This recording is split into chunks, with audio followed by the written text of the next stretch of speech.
Fáilte go léir. Chriso, welcome, and thank you for attending this, the launch of the LIFE project. Of course, under different circumstances, we would be doing this in some really nice location that would allow us all the opportunity to chat and talk together. But like so many things, we have to operate in a virtual space. Hopefully not for too much longer. So it's my pleasure to see so many of you attending the first live webinar.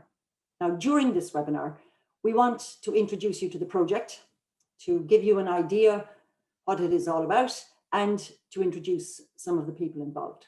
So we will have a few presentations and then follow that up with a question and answer session.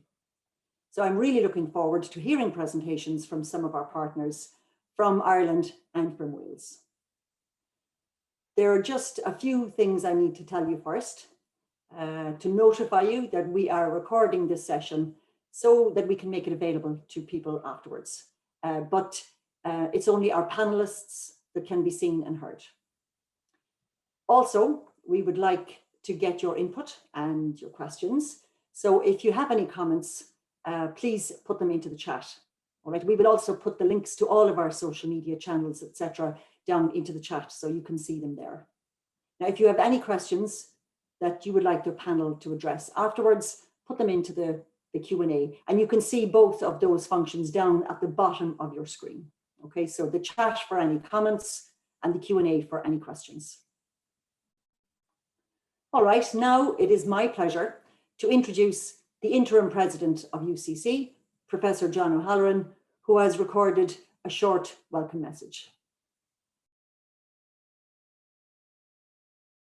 So welcome to this really important launch of the LIVE project, which is led by the School of Bees and University College Cork in collaboration with our friends and colleagues in Bangor University, Kerry County Council, Gwynedd County Council, the National Trust and South Kerry Development Partnership. I have to say this is really special for me for two reasons. First of all, because my discipline is in the School of Bees, and secondly, because I spend a lot of my time in South Kerry, in Iveragh, in particular in Ballinskelligs. So this couldn't have been a better moment for me to see this amazing project being developed by my colleagues in both institutions and in Kerry County Council, and in particular John Griffin, who did an amazing job getting all this pulled together. The focus of this three-year project is on developing community-led sustainable tourism in the Iveragh Peninsula and in Llŷn Peninsula in Wales. This new initiative in Ireland and will build on existing success in the great partnership that exists between our great two countries of Wales and Ireland. UCC has committed to demonstrating its values through the empowerment of people, collaboration, interdisciplinarity, and service to the community. This LIVE project has also adopted these themes to strengthen the existing links to Iveragh and their work through the Skellig Cree Centre in Carrick-Savine, a really important part of our community and a really important part of South Kerry and part of our parish. As I've said many times, University College Cork is for this region, where Finbar taught, let Munster learn. So Kerry is part of our parish and Iveragh is equally part of that. And we're hugely committed to evolving these new models and developing new systems of doing business, of community engagement, remembering also that the university is a community that is engaged, a community that matters to all of us to enable you to live the lives and grow citizens to protect the world in which we live in today.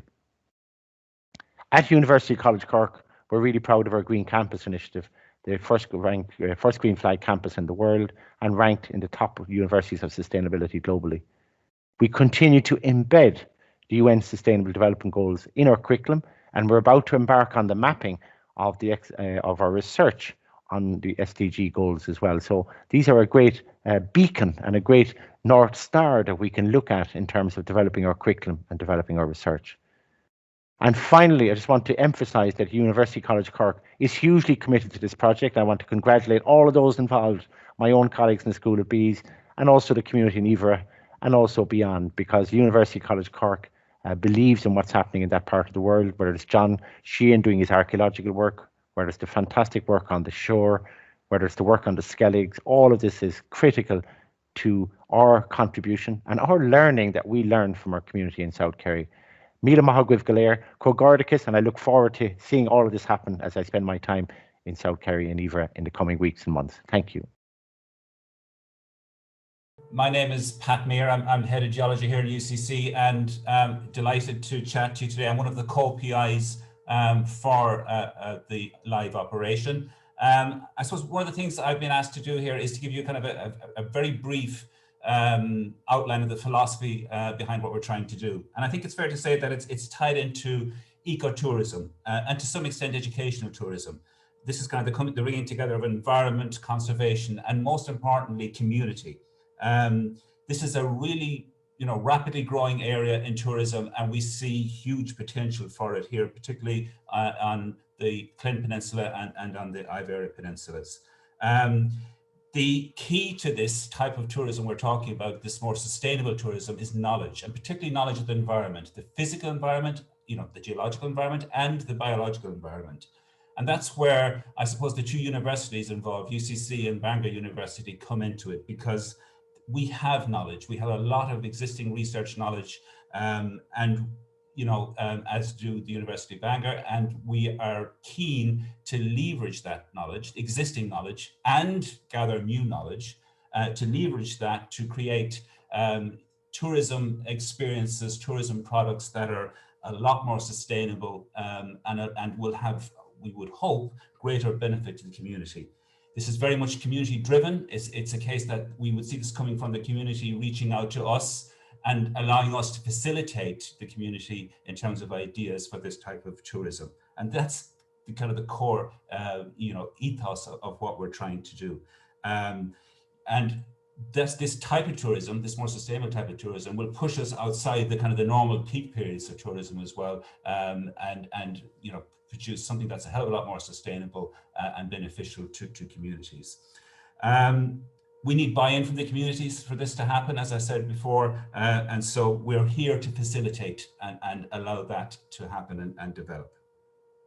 Okay, I think I'll leave it there in terms of the kind of the core of what we're trying to do. I'll hand you over to my colleague at Bangor University, Iveragh Young. Iveragh was very much at the center of starting the Ecomuseum project on Llŷn, and we'll give you a little background on that. Thank you. Well, good afternoon. It's my pleasure to be here today on behalf of Bangor University. Bangor University, or the University of College of North Wales as it was then known, first opened its doors on the 18th of October 1884 to 58 students and 10 members of staff. It was built as a university for the people, by the people, with funds being raised by quarrymen and farmers and their wives and families. People who had a long-term global vision, well beyond their own lifetime, that their descendants would have access to university education. And as letters in the university archives record, they wanted the world to know how much they valued education. The quarrymen were farmers or sons of farmers who moved to the quarries from Llŷn and Anglesey, taking their values with them, values which are held dearly by those communities today, the communities we as Live are working with. By now, the university has over 10,000 students, around 2,000 members of staff, and a global reach, committed, as is University College Cork, to the principles of global sustainability. But maintaining and fostering a living relationship with our communities is of paramount importance. Our emphasis is on working with people rather than doing things to them or for them.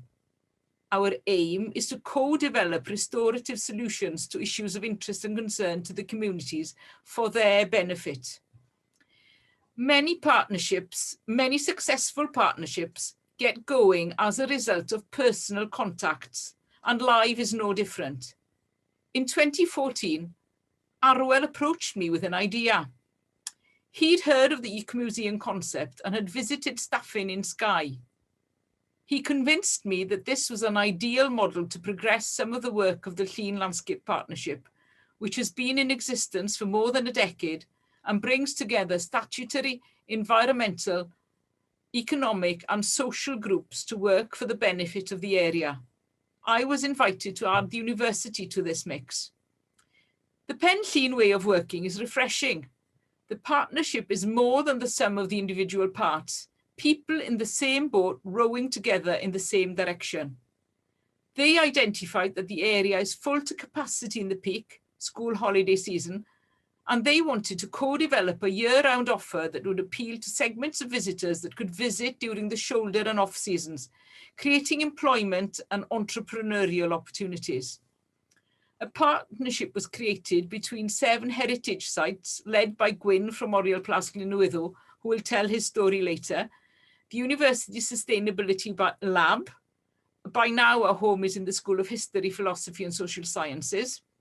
And we were awarded 11 months UK Welsh Government Knowledge Transfer Partnership, or KTP funds, to employ Gwenan to develop the concept and platforms.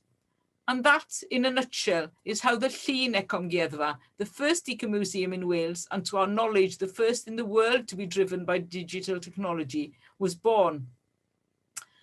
Our partners in Cork heard about the initiative, and over the last 4 years, we've been working with them to secure European Interreg funds to work collectively in Iveragh and Llŷn. So Live is driven by the aspiration of communities on both sides of the Irish Sea, and we will work together to secure a future for the heritage and natural assets of both locations, to ensure that communities are able to maximise the benefits from the heritage which they value, to enhance visitor access, their experience and appreciation of the two peninsulas, create a long-term, sustainable, resilient and regenerative economy by improving the capacity and skills of the community. Bearing in mind always that the place that is a destination to visitors is our home, not a playground to be overexploited. So underpinning all of this is the acknowledgement that we are custodians on behalf of the future generations. We are the bridge between what has gone and what will be. It's an honour and it's a huge responsibility, and we're all looking forward to collaborate with and involve as many people as possible on the journey. So it's my pleasure now to hand over to Gwyn of Oriel Plas Llŷn, long-time friend and collaborator, to share his experiences of being part of Llŷn, the Ecomuseum of Llŷn. Well, I'm going to just talk briefly about Plas Llŷn and our involvement with the Ecomuseum over the last 6 or 7 years. I took over in 2005. It's a charitable trust that owns and runs Plas Llŷn. At that time, we had been advised to close down, attracting less than 20,000 visitors a year, and in quite a lot of debt. And as an independent charity and self-funded, we were struggling. So we had to introduce some substantial changes, first of which in 2006 was free admission. And one of the main things we wanted to do was open up the doors really and look beyond Wales.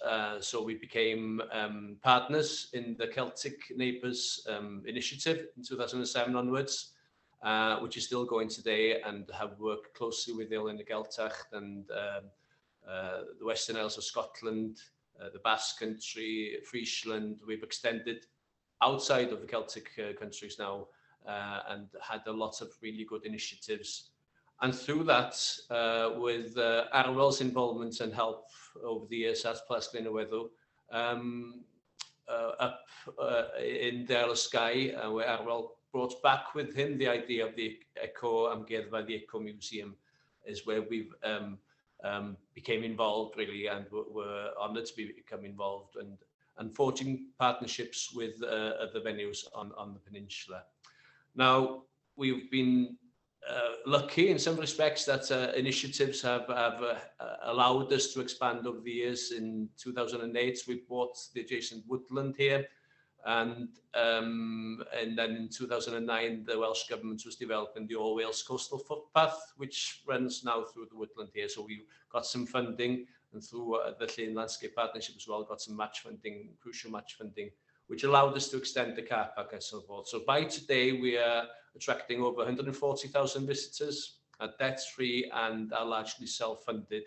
But we also have challenges ahead. We need to expand our cafe and so forth. So we have a lot of ideas and a lot of opportunities to share ideas with you. and want to learn from you guys as well. So we are really looking forward to coming over and opening our doors here as well, inviting you here to come and stay with us and forge partnerships in the arts, in heritage, and in sustainable tourism going forward if we can. Felly, diolch yn fawr iawn. Thank you for the opportunity to talk to you today, and looking forward to seeing you all again. Thank you, Gwen. So, you know, one of the central activities of the LIFE project is to work with local communities in order to develop what we have called knowledge gathering programs. So the people that run these programs will work with communities to gather existing local knowledge, but also to fill gaps in the scientific and other data relating to the natural environment and the natural capital of each peninsula. The idea then, as Pat mentioned earlier, really is that the results of these programs can then be leveraged to develop tourism products that can be used by local businesses, or maybe to develop new business ideas, and also to increase awareness of various aspects of each region's natural heritage. We also hope that teachers and other educators will also be able to use this material and incorporate it into their curricula. And you know that some of these programs will become long-term monitoring or citizen science programs to which local communities and visitors can contribute. You know, so that link to visitors and tourism, you know, especially in the quiet seasons, the quiet parts of the year. So now, to give you a flavour of what we mean by knowledge gathering, here is a video that has been put together by our current knowledge gathering team to show you what they're about, and that will be followed then by some information presented to you by Lucy Taylor, who is our project manager. My name is Ben Porter. I'm a young naturalist and wildlife photographer based here on the Llŷn Peninsula in North Wales. I grew up on the tiny island of Untitled just offshore, where my interest in the natural world really took off.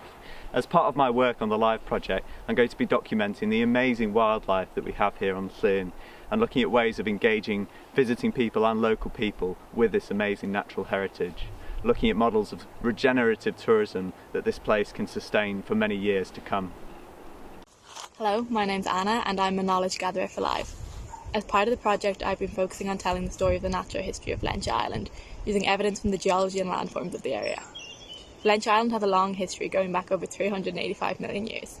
Throughout this time, the area has been covered by hot deserts and floodplains, which were home to the famous Llŷn tetrapods, and more recently by thick sheets of ice during the last glacial period. These events have left distinct signatures on the landscape of Llŷn Island and across the Iveragh Peninsula. As part of my research, I am looking to develop geology trails and resources to help bring these stories to life.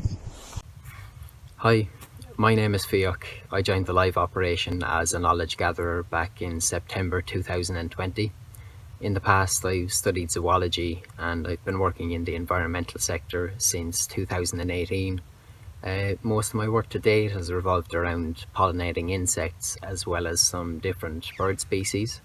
But with the LIVE operation, I'll be focusing on the red-billed chough. So we'll be carrying out a research project to see where specifically in Iveragh the chough occurs and where it forages during the winter. Hi, I'm Soli, and I like maps, but not just any kind of map. My job is to find out what people think and how they feel about the nature around us. So for example, I might ask, where do you think nature benefits people? And then I'd get some answers, crunch some numbers, and make maps like this, this, or this. We can then use these maps to make better decisions for people and for nature. Hey guys, my name is Linda Llŷn and I'm a knowledge gatherer with LIVE. As a zoologist, I'm really interested in looking at all the different animals that you can see across the Iveragh Peninsula here in the southwest of Ireland, including the many species of birds who choose to travel thousands of miles each year to spend their winters here on our wetlands. But my main focus is going to be on what is without doubt my favourite animal that you can see in Ireland, and that's the common lizard. I'd really love to know if you've seen them, maybe you've even been lucky enough to get a photo. In fact, we'd actually love to hear if you've had any wildlife encounters across the peninsula. So reach out to us through any of our social media channels, and you can also email live@ucc.ie.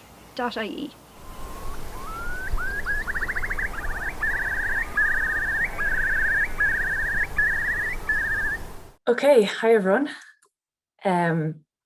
Thanks to our team of knowledge gatherers for putting that video together.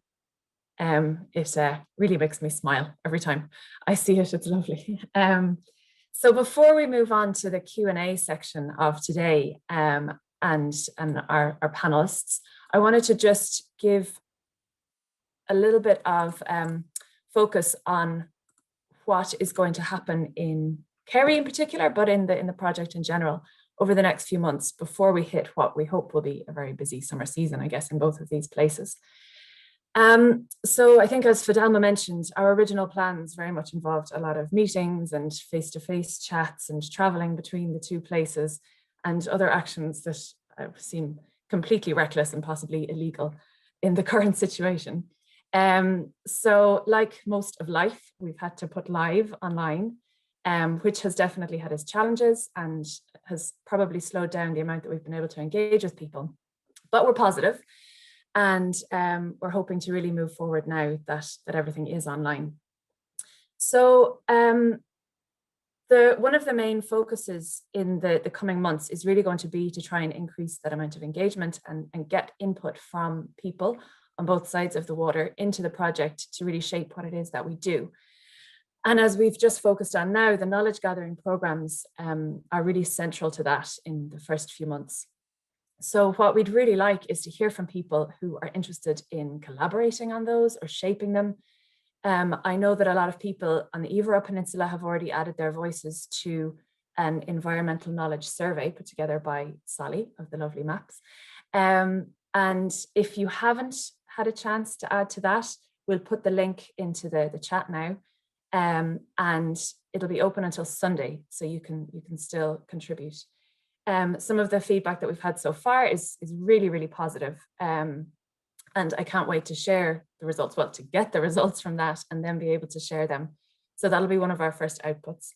We'll also have a few other outputs from the current team of knowledge gatherers to give some examples of what might be done. And one of the main things is really to set up a series of meetings and events of all types.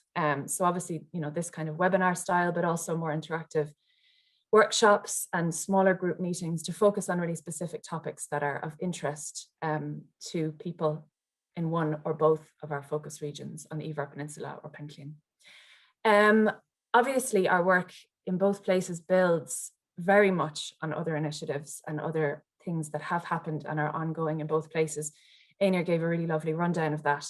And, we certainly don't want to repeat anything either. So we're really trying to tie in with the ongoing work of the Skellig Cree and Skellig Smart Lab and the task force here on the Iveragh Peninsula and all of the other initiatives that are going on. So if there's any way that you think we can collaborate, we'd love for you to get in touch. And, we really want to hear from people. And while we get everything set up, it's very much about listening and figuring out how we can work together for the benefit of these two regions. On the Iveragh side, we're a slightly newer partnership. So I'd also like to introduce someone who's not speaking, but just maybe might give a wave. And that is my colleague here in Kerry, Orla Breslin. There's Orla in her wave. Orla's working away in the background, very efficiently putting links into the chat box and the like. And if you want to get in touch with one or both of us, you can contact us on live@ucc.ie. And we're also going to put all of the other social links and everything into the chat there. So please do like and share and follow and get involved as much as you'd like. We have a mailing list you can sign up to as well. And I mean, if you know me, just get in touch. If you don't, get in touch as well. And that'll bring us through to our panelists. So we have lots of time. So I'll spend about 15 or 20 minutes answering questions if you have any. I see a lovely question from Even Lam already in the Q&A. I know we got some questions through on email, and if you have anything else you'd like to ask us, please do. I'm going to ask all of the panelists now to turn on your cameras so we can see you all. And I think you're in control of your own mics, so you can unmute or mute as you want. We've already heard from a lot of the speakers, but I'd like to introduce a few who you haven't heard from yet. And the first of those is Arwell Jones over in Wales, who I work very closely with and who is managing the operation on the ground in the Llŷn Peninsula. Professional wave. The second is Robert Parkinson, who is with the National Trust, also on the Llŷn Peninsula, and he's looking after a lot of the community engagement and education and schools outreach for the project in Wales, but is a wealth of knowledge and does a lot of work that ties in really nicely with some of the work that people on the Iveragh Peninsula already do as well.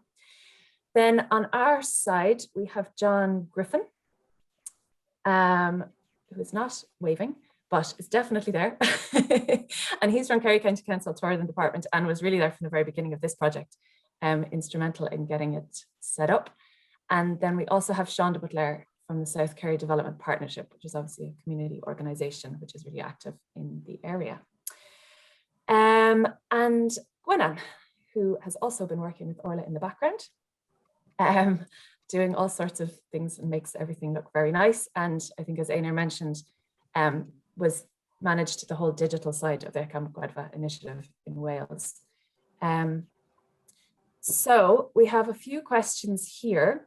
The first one from Even, I think, is really nice and is possibly for you, Pat, maybe to answer. So Even says she's an archaeologist who's been living on Iveragh for over 10 years and has documented over 140 previously unrecorded monuments.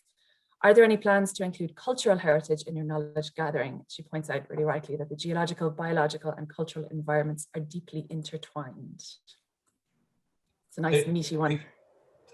Good, great question, actually. It's a question that in many ways kind of illustrates kind of the ethos of what we're trying to do, if that's possible in asking a question, but I think it does.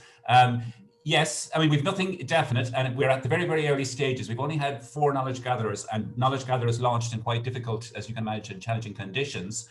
So we are very open, and this comes back to being very open to listening what people want, the community want, and let them come to us with suggestions. Let me just give you an example. I mean, you're an archaeologist. I actually work and have worked in the past with a number of UCC-based archaeologists. I'm a geologist. But obviously, when you're looking at stone monuments and you've got people like Tommaso Carragon here working closely, looking at early Christian sites on the Iveragh Peninsula. This summer, actually, I was down there. Everything was legal. I was following the correct protocols. I was down there looking at an early Christian site. And as a geologist, he was asking me to look at it in terms of looking at the possible source of the lithology, the rock types that were in the monument, and asking questions about how far they'd been, moved, where did they come from, etc. So we are, I suppose, Aveen, we're wide open to any suggestions and to, links, where particularly these kind of multidisciplinary approaches that we see here. So, yeah, I think it goes without saying that we would love to and I'd be very happy to chat with you further on that very topic. Great question. Great. I think I'd like to ask Rob a question as well, Robert Parkinson from the National Trust, about the benefits of working with schools and the environmental projects that you've done with schools. What are the benefits of that for the wider community? Hi, everybody. Well, initially there's the benefit to the individual children. They get to know a little bit more about their local environment, which it's proven that if people learn more and have a stronger connection with certain things and the area they live in, they're going to look after it more into the future as well. So just to try and get people's interest and knowledge up to begin with, that's beneficial. Obviously, the children, they tend to go home, tell their parents about what they've been doing. So it really does get the message into the wider community. So lots of the projects that we've developed, they've started off with school groups, and then we've been able to grow events out of that. So yeah, it definitely, it's like planting a seed. I think it's a good way of growing interest and people's involvement. So yeah, it's hard to answer in a very short paragraph. Massive benefits, but yeah, to gain their interest and knowledge, then obviously to get their parents and the wider community involved as well. It's the best place to start, in my opinion. That's great, perfect. Thanks, Rob. I have a question then that I think I'll roll two questions together for you, Fidelma. The first one is about the area that is covered. So there's a question asking, are we covering Glenbeigh and Cremon, which are both important for migratory birds? And also we had a question from Vinnie Highland asking about how the LIFE project plans to engage with researchers already working and living in the area. So maybe you could touch on both of those. Yeah, well, I guess absolutely, collaboration, as a number of people have mentioned, is really key to what this project is about. And I guess a couple of people have also mentioned the value of interacting with the local knowledge and the knowledge that people in the community have. So absolutely interacting with people who are working in various sectors, it will only be too welcome, and we're really up for that. In terms of the area that we cover, well, there is that outline as you've mentioned, but I suppose we had to have a focus and draw a line on a map for the area that we were going to cover. But I suppose like animals and plants and people rarely respect boundaries. So while we do have an area, we won't keep to it too strictly. So it'll depend on the projects and the nature of the projects. I mean, obviously, if we're talking about migratory birds and we're talking about, animals that move around the place, we will have to have some leeway in that direction. Thanks, Fidelma. Sean, do you have your hand raised there? Yes, Lucy, I just following up with what Fidelma was saying there in relation to the area. I suppose South Kerry Development Partnership, and no doubt John as well in Kerry County Council, will look to try and incorporate other groups outside of the core project area, in essence, to try and develop the project further. We work with these groups anyway, and where we can interact and interlink with them and build on what the core of the project is in other areas outside. I mean, that will help to strengthen the project going forward and hopefully strengthen the Iveragh Peninsula overall as well. So, while there is a core area, we certainly won't be fully limited to that. Yeah, it's a good point. I mean, that the council and South Kerry Development certainly aren't limited to a specific area like that. There's a follow-on question here for you, Robert, about whether you work with students outside the school day, or do you have separate out-of-school educational, if you have separate out-of-school educational programs. It's from Jean Byrne, who's just noting what a challenge it is to get children outside during school time. Well, initially we created a program that was run during the school days. So it'd be Monday to Friday, and then the schools were able to book in with us. But as a result of that, we have had a few sessions outside of the school day. So it might be more practical conservation work, for example, tree planting or stone walling, the type of things that could be run on the weekends. It is more challenging because obviously the children are able to do whatever they want at the weekend, so lots of them might not choose to do an extra activity. But yeah, it is possible, and it's something we've done some of. Obviously, you have to have smaller groups when you're running that sort of activity outside of the school week, and it is more tricky and challenging. But it's something we've done with all the secondary school group children as part of traditional skills courses and stuff like that we've done. So yeah, we've done both, but we started off with the Monday to Friday. It's normally half-day sessions that we were doing, because it seemed to fit into the school day most easily in that form. So yeah, we've done a bit of both.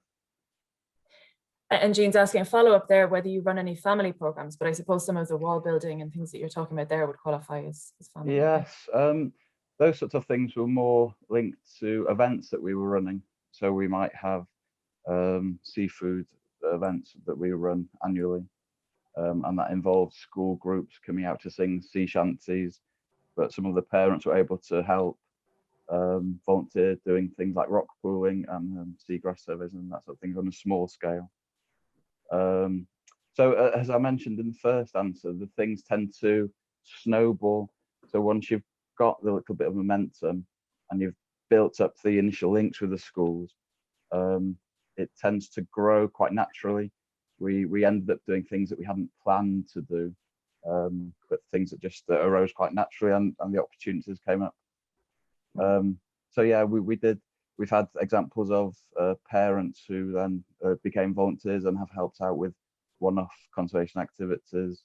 Yeah, school, as I mentioned, school groups, smaller school groups going out that weekend. So yeah, it does grow and snowball. Yeah. Sorry, was there a section to the question I didn't answer?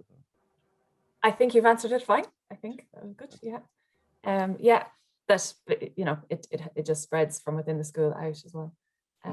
Yeah, no, it's great. And yeah, Robert's given us a few presentations on some of his work, and it looks really interesting. There's, yeah, Jean says thank you. Thank you. There's a question here for Arwell then, from June O'Connell, asking, as a tourism business in Carsaveen here in the Iveragh Peninsula, she's wondering if she could hear about some of the new tourism business initiatives underway in your part of the world, saying that you're already ahead of us here. Yeah, I think that's the whole point of the project, and you know, it's a shame that we obviously have been over to Iveragh before we set up the project a few years ago, but unfortunately we started the project in January and COVID came along quite quickly after that, so we were all chomping at the bit to get over to Ireland. Obviously, yourselves want to come over to us, but one of the main projects that I'm leading on is the ambassador scheme, where we're trying to work with local businesses and communities just to share knowledge. Obviously, that's not possible face to face at the moment, but hopefully we'll have a seminar or a webinar in the near future to share a bit more knowledge. I know Wynne spoke a bit earlier on. Your connection is dropping in and out there, Arwell. Really sorry. We've done a lot of work with the 7 Ecomuseum sites over the years, and you know, the main shift that we've seen is that they are now working in collaboration to market the area and sell the area instead of in competition. Because obviously people who are looking from far away are looking for a destination to visit, and if you can offer them a product with 6 or 7 key locations, they can see a 3, 4, 5 day holiday in front of their eyes, where if you're just selling your own business, you're working in isolation, really. So that's where we need to go, and I think, you know, the future of tourism is changing very quickly post-COVID, and we will have longer stays again. I think the kind of very short micro holidays are not going to be as in vogue as they have been, because, you know, people are aware of their footprint, what effect they're having by traveling and so on. So they're looking for experiences and new destinations. So being an Iveragh in a good position to do that, I think. Yeah, I mean, I think you guys have had some, as have the other kind of eco-museum initiatives, certainly in Scotland as well. You've had some really positive and very concrete benefits come out of this kind of networking and working together. Are there any other initiatives that you'd like to kind of mention, or any other benefits, you or Gwen, if you'd like to jump in and give any of the kind of concrete things that you've noticed from other businesses as well? I think for us, as part of the Ecomuseum and for the charity I work for, just working with the cultural and artistic venues in the Gaeltacht, we've worked closely with them in the Gaeltacht over the years. We've had really good initiatives and artists coming here and artists going over to to Ireland as well and to Scotland, and they've been really good in forging those links and sharing ideas as well. So it's important to do that. Working, as Arwell mentioned, that working with the other cultural venues on the peninsula helps us, sharing ideas goes away from being that insular venue we were before and attracting over just 20,000 visitors. And then we are now reached the capacity when we come to visitor numbers. So helping us to build on the shoulder season is crucial as well. And just being open to share ideas and where funding pots are and so forth. And then we have in our local area here, then businesses taking advantage of that cooperation and are linking to us as well. So you form a web of venues and helping us with promoting the walking holidays and so forth as well. So it's all been a win-win situation really since we've started doing this, and Arwell's been a key part of helping us with that, and Gwen and Elaine here as well. So it's just the more people you know, the bigger your contacts book is, the better for me. Yeah, that's a nice point, Quinn. We have a few questions here in the Q&A that I'll maybe just answer. One is from a theatre historian and writer who is answering similar to the archaeology question, but about cultural heritage and where does literary heritage sit in the plan. And I suppose one thing we might say is that we aren't literary experts as such in this consortium. So I suppose we're really focusing more on the environmental side and how environment and culture interact. But where that intersection sits, we can definitely try and engage with sort of other aspects of culture and heritage as well. So if there are ongoing literary initiatives or things that people would like to collaborate on, that can certainly tie into this as well. Einar, you have your hand up. Did you want to speak to that? Yes, I did. It won't come as any surprise to anybody that culture and heritage and literature is very important at our end. In a few years ago, there was an initiative, the Ecomuseums initiative, linked to a poem called Lago, which was about a mermaid. And there was quite a lot of events and initiatives linked to that, bringing together the literary heritage of the area, making it live, pardon the pun, to people of today. We will, if COVID permits, have the National Eisteddfod in Llŷn in 2023, which will bring everybody from Wales and beyond to Llŷn. There are poets, there are novelists, all sorts of people around, and most people are aware and participating in some kind of literary heritage, which is kind of key. Gwyn's own Arwell Jones has the open air theatre and so on, so that it is really blended in, I would say, in Llŷn already because of historic reasons, as well as the natural heritage and the landscape and the stuff that we're all interested in as well. Yeah, I think that puts it really nicely in here to show how it can all work together and how it's all part of one big picture. I hope that answers the question. We've a few more. Oh yeah, thank you from Fiona. We've a few more comments here. So another one is just about ongoing initiatives in Iveragh that people in Llŷn might be interested in, and part of that is about the Living Iveragh initiative and some of the education-based stuff that's going on.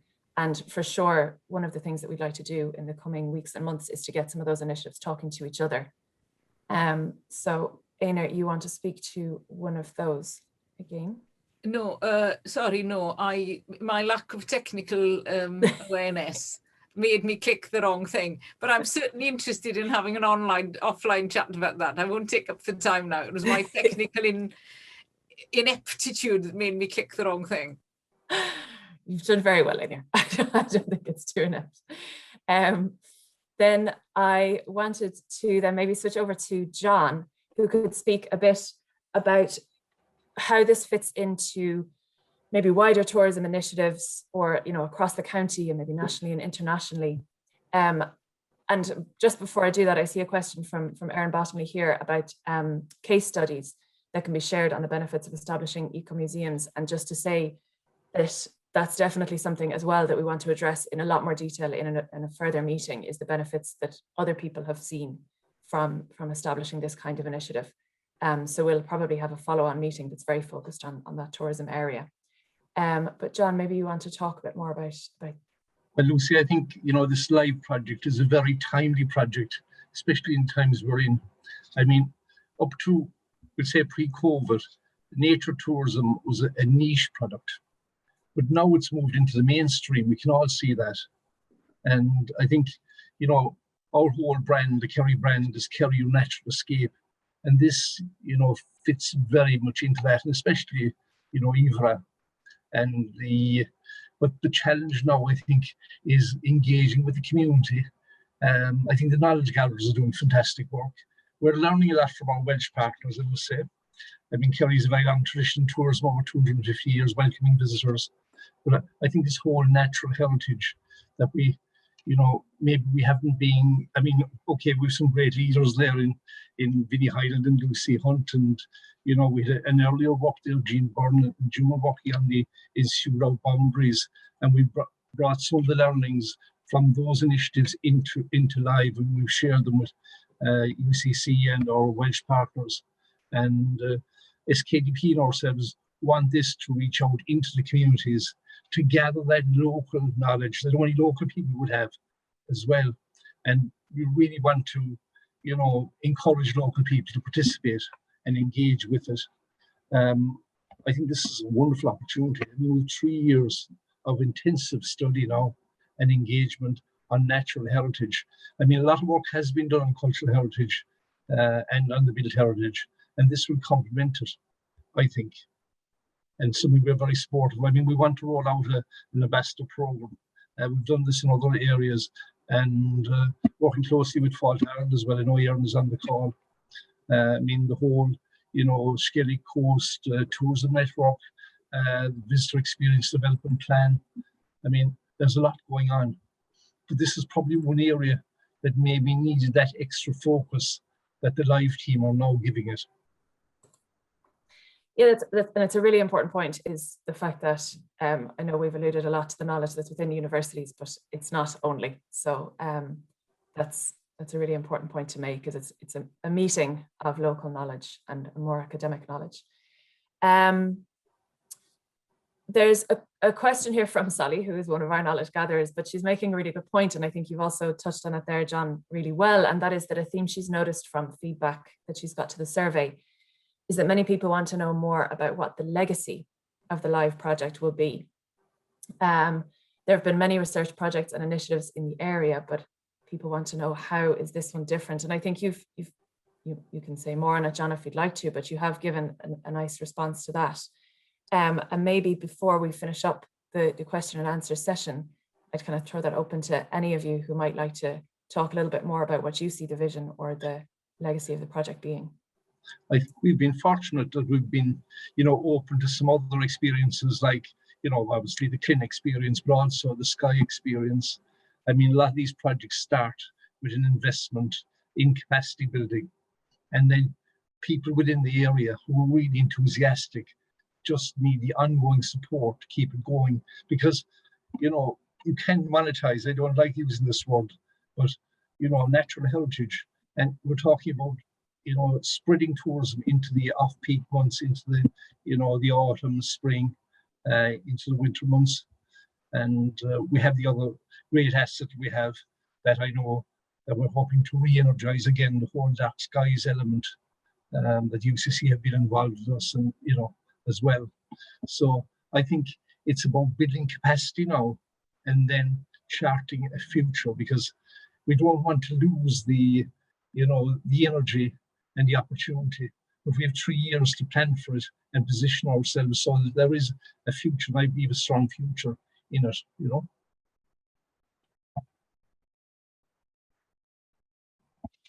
Very Fidalma.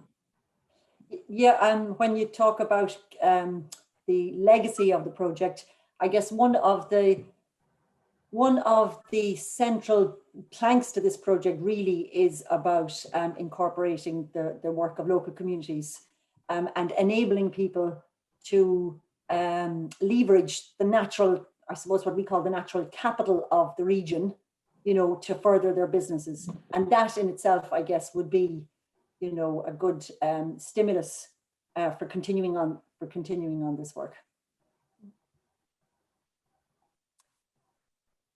Would anyone else like to come in on that theme of legacy? Maybe from the Welsh side as well. Come in there, Lucy. If you know, I think it's been touched on before. Llŷn Peninsula it's the small brother of Snowdonia National Park, which isn't far away, but we work very closely with the people there. Instead of seeing them as competition, we're working in collaboration there and with other people in North West Wales as well. So I think the secret of any project like this is to use it as a stepping stone to move on to bigger and better things, instead of seeing problems to see the opportunities. We've been able to maintain work as a partnership for 18 years now on the Llŷn Peninsula, and we're already looking beyond Iveragh towards our next projects, and hopefully the people in Iveragh will look at this in the same way. It just gives you that shot in the arm, rather than the pun, due to the time we're in, but might help a few ideas that people have to and encourage them to work collaboratively and to visit different people in different countries who will give them an idea of what they've done as well, which sometimes it's good to hear it from different people. Yeah. Great. Pat, I saw you unmuted. Did you have something to say? Or? Yeah, I will kind of covered it. I think the key in terms of legacy, because, you know, we see a lot of projects, people come in, they probably come in with preconceived ideas of how things should be done. And we're treating this as the opposite. We're coming in, I suppose we've got something to offer in terms of the kind of the skill base and the knowledge that we've acquired and will acquire. But I think it's very much facilitating communities to tap into this as a resource. And I wouldn't see this stopping then, you know, with the end. This has got you know, quite a short life, 3 years. But once we go beyond that, once we've established that model, for instance, of local community groups reaching out to UCC or Bangor in the case of Wales, once that model is in place, I see that as being quite sustainable. And once established, you know, you're developing a line of communication and a communication model that has long life. And you know, we're always going to be, as academics, and I speak as an academic here, we're always going to be interested in working on Iveragh in any case. It's just keeping that, I suppose, that mutual, and it is a mutual benefit, you know, to both the community and then to academics and the university communities, and to keep those lines of communication open. And I see, you know, if we can establish that, and you know, and bed that in the 3 years, then I think we'll do well, and that's our hope and that's our aspiration. Yeah, lovely. Einar, are you taking the last word? Oh dear, right. No pressure there then. I think the previous speakers have said it, but I think that the communities themselves hold the key to success. And we are only here like catalysts in any sort of chemical reaction. The communities will remain once we're gone, but we want to work with them to inspire people to do what they do best, working together stronger. And like I said in the beginning, the way of working in Peninsula has always inspired me, where people have a vision of what the sort of future they want to have, not the sort of future I want to have for them. And I think that's pretty key to the way we want to be seen to be working in this project. It isn't doing things to the people of Peninsula or the people of Iveragh, but that we are doing it with them for the greater good of Llŷn and Iveragh and for the people living there, and to make sure that people respect those places. They are not there to be exploited and to be used like a caravan or a playground, but they are homes that we invite people into. And as the Welsh football team says, together stronger. We will win and we will we will prevail. A little less about Welsh winds now. Here we haven't had many days. Oh, I forgot to mention that one. Thanks for reminding me. I was very subtle until now. I see that there are a number of questions still there in the Q&A. I think they're mostly things that we can respond to quickly now, typing, and also just to say that there will be plenty of follow-up meetings to this, and a few of the questions are specifically about knowledge gathering, and that's one of the next events that we really want to have, is to focus very much on the knowledge gathering programs. So I think we'll wrap it up now. Pat, Fidelma, if you'd like to close off, and hopefully we'll talk to you all again soon. Yeah, I mean, it's thanks everybody, you know, for the speakers and for the fantastic engagement we've had from the community. And I just want to, I know I sound like a long playing record here, but I want to emphasize it's all about, we need to reach out to community. This is early stages for us. We've had a serious curveball in terms of COVID thrown in our direction. So under normal circumstances, we'd have been much more, I guess, effective at reaching out to community. So I'm asking you as communities on both Llŷn and the Iveragh Peninsula to help us, to engage with us, and we will do our level best to reach out and do what we can to facilitate what is essentially your initiatives. That's the kind of the key message I'd like to leave you with.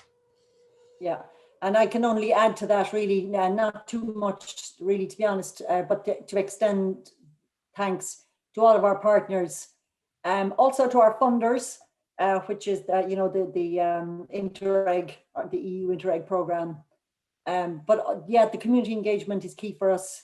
And somebody mentioned the knowledge gathering. There's a question there I'll answer about the knowledge gathering program later. But really, our ambition is that these knowledge gathering programs will be inspired by the community. So really, as much ideas and interactions, we're delighted to hear.